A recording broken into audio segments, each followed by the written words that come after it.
Olá, família, sejam todos bem-vindos ao estudo diário das Escrituras. Hoje nós vamos estudar aqui Doutrina e Convênio, seção 14, tá bom? O contexto histórico aqui é que agora a família Whitner, né, vai procurar ajudar aqui Joseph Smith na tradução também, tá bom? Lembrando que a casa que Joseph Smith e Emma tinham comprado, mas precisavam pagar e estavam sem dinheiro, tá bom? A família Knight acaba ajudando ali, dando um cavalo, um carroção, né? Mas mesmo assim ele não tinha o dinheiro para pagar, e aí ele ia precisar se mudar dessa localidade aqui.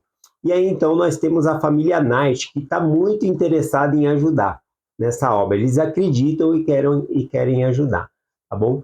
Principalmente dos filhos, né, da família Whitney ali, chamado David. Ele tem uma conversa com o pai dele é Peter Whitner Sr., ele conversa com ele falando se eles poderiam trazer. Ele queria viajar imediatamente, né, até onde Joseph Smith estava morando com Emma, para trazer Joseph Smith, Oliver Cowdery e também Emma, né, para morar junto com eles ali. E ele pede para o pai dele isso, porém o pai dele, não é que o pai dele diz não. O pai dele diz: olha, mas tem o trabalho da fazenda para fazer. Se você for agora, não vai dar, né? Para você concluir o trabalho, o plantio. Então precisa arar a terra primeiro, tá bom? Tem que arar a terra primeiro. E eram 8 hectares de terra ainda. Então o pai pega e fala para o filho: olha, ora ao Senhor se você deve ir. Ele não proíbe, né? Ele não fala assim: olha, se você não arar a terra, você não vai. Não faz dessa maneira, mas ele fala: ora ao Senhor para saber o que ele quer de você. E aí, então, David, né, o Whitner ali, ele ora e ele recebe a revelação de que ele tem que terminar o trabalho primeiro. Então, eram 8 hectares de terra, ia durar ali o dia de serviço, acho uns 3 dias ainda, né? E ia ser difícil ainda para ele terminar ali, tinha que passar gesso para arar a terra, tudo.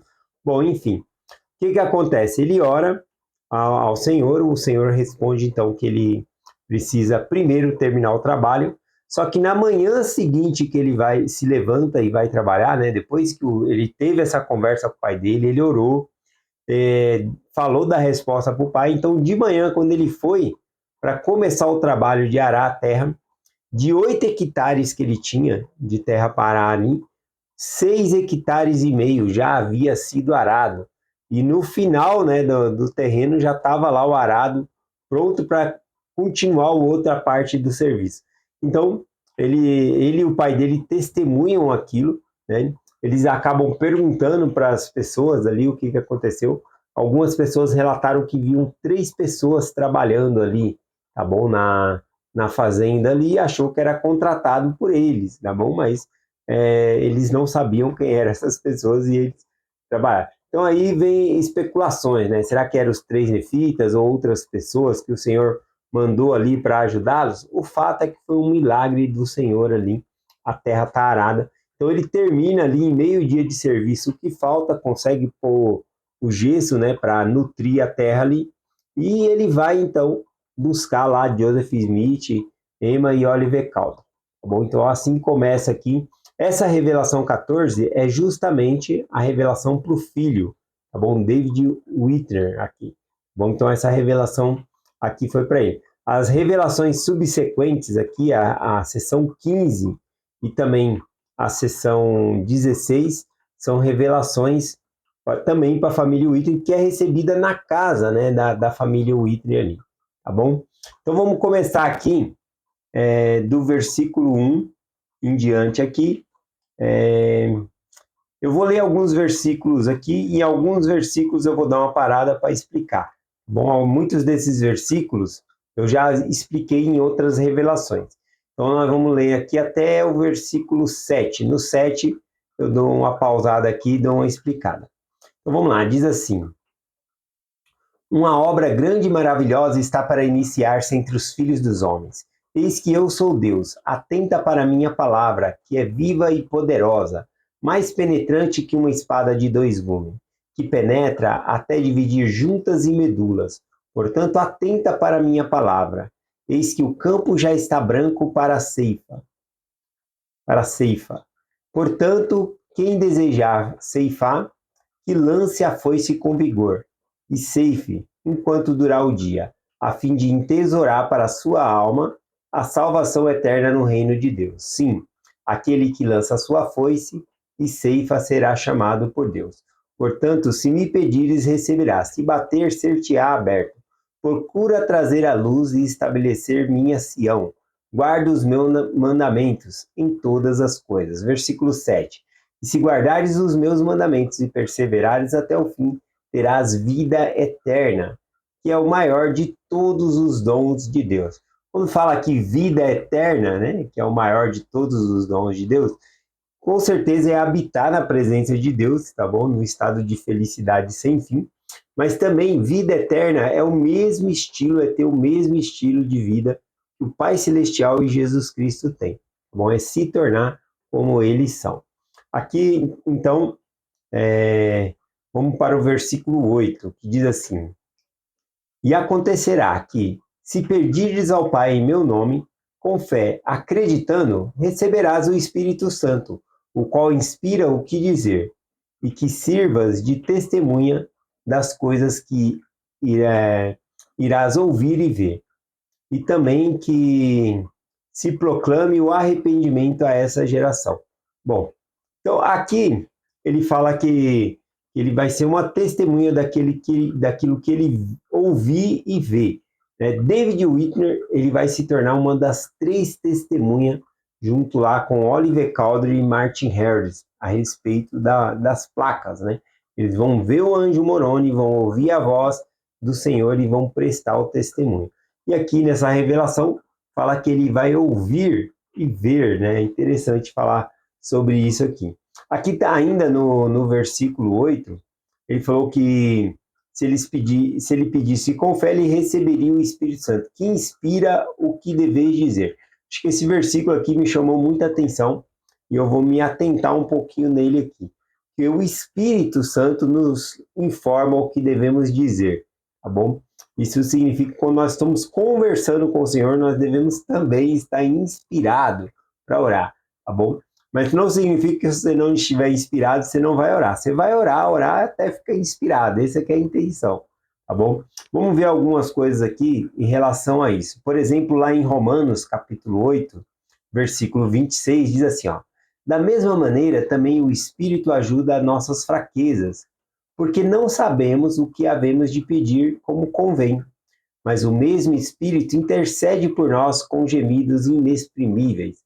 Então, aqui em Romanos, capítulo 8, 26, aqui, fala que o Espírito nos ajuda na fraqueza, porque nós não sabemos a pedir como convém. Ou seja, muitas vezes nós vamos pedir coisas a Deus em oração que não convém para nós. São coisas que Deus ele quer outro tipo de bênção para nós e a gente está pedindo ali coisas que não convém, tá bom? E aí ele fala que esse mesmo Espírito aqui, ele intercede por nós, tá bom? Ele intercede por nós com gemidos inexprimíveis.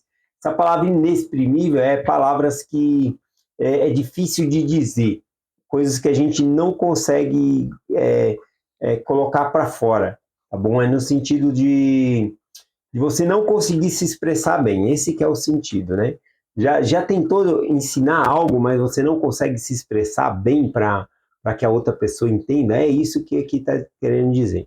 Então fala que o Espírito Santo ele intercede por nós com palavras inexprimíveis, né? Ou seja, o nosso coração está desejando algo, mas a nossa boca não consegue falar direito e o Espírito intercede por nós, né? Essa é uma das interpretações. Eu gosto de uma ilustração de um filho, né, pequenininho, que ele vai fazer um buquê de flores para a mãe e ele vai lá fora, pega mato, pega erva daninha, pega flores também.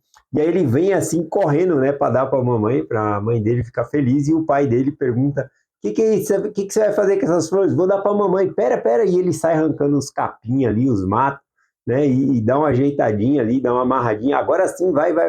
E ele vai e entrega um lindo buquê ali para a mamãe fica feliz, né? Então o Espírito Santo é como esse pai, né, que vai consertando a oração ali, tirando o que é ruim. Uma outra interpretação que o Espírito Santo ele ele intercede por nós nas orações, é justamente conforme está lá em 3º Nef, capítulo 19, versículo 24. Diz assim: Eis que continuavam orando a ele, sem cessar, e não repetiam muitas palavras, porque lhe era manifestado o que deveriam dizer. E estavam cheios de anelo. O anelo é desejo intenso, né? Profundo de atingir uma meta, de buscar algo. Bom? Então aqui fala que eles não repetiam muitas palavras, porque o Espírito manifestava a eles o que eles deveriam dizer. Então, uma coisa para nós é que quando nós estamos orando, nós temos que sentir o Espírito para sentir aquilo que nós devemos pedir ao Senhor, né? Inclusive, Jesus Cristo já havia ensinado, lá em Mateus 6, versículo 7, que quando orardes, não useis de vã repetição, não é para ficar repetindo a mesma coisa ali, tá bom? Lá em Doutrina e Convênio, seção 46, versículo 30, diz assim: Aquele que pede em espírito, pede de acordo com a vontade de Deus, portanto, és feito como pede. Então, você quer pedir algo, ou eu quero pedir algo que vai ser ouvido por Deus, que nós vamos ser abençoados e vamos receber a resposta da oração, simplesmente nós vamos orar de acordo com o Espírito Santo. Porque o Espírito Santo ensina o que nós devemos pedir. Então, se nós pedimos por meio do Espírito, a oração vai ser respondida conforme está escrito aqui em Doutrina e Convênio 46:30. Tá bom? Aqui também, vamos voltar aqui, ó, Doutrina e Convênio 14, versículo 9. Versículo 9 e o 10, diz assim: Eis que eu sou Jesus Cristo, o Filho de Deus vivo, que criou os céus e a terra, uma luz que não pode ser escondida nas trevas. Portanto, devo levar a plenitude do meu evangelho dos gentios para a casa de Israel. Antes foi ao contrário, né? O evangelho veio da casa de Israel para os gentios, e agora vai ser dos gentios para a casa de Israel. Então, com esse propósito, ele diz aqui no versículo 11. O versículo 11 é o último aqui, versículo dessa sessão aqui, tá bom? Então diz aqui: Eis que tu és David e és chamado para ajudar.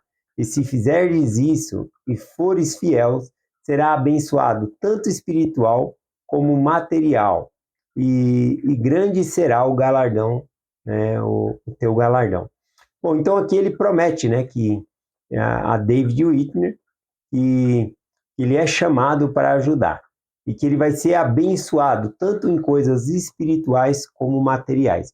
Porque quando nós fazemos primeiro as coisas de Deus, as outras coisas nos é acrescentada. Tal como o Salvador disse lá em Mateus 6:33, buscai primeiro o reino de Deus e a sua justiça, e todas as outras coisas vos serão acrescentadas, tá bom? E conforme também o rei Benjamim ensinou, né?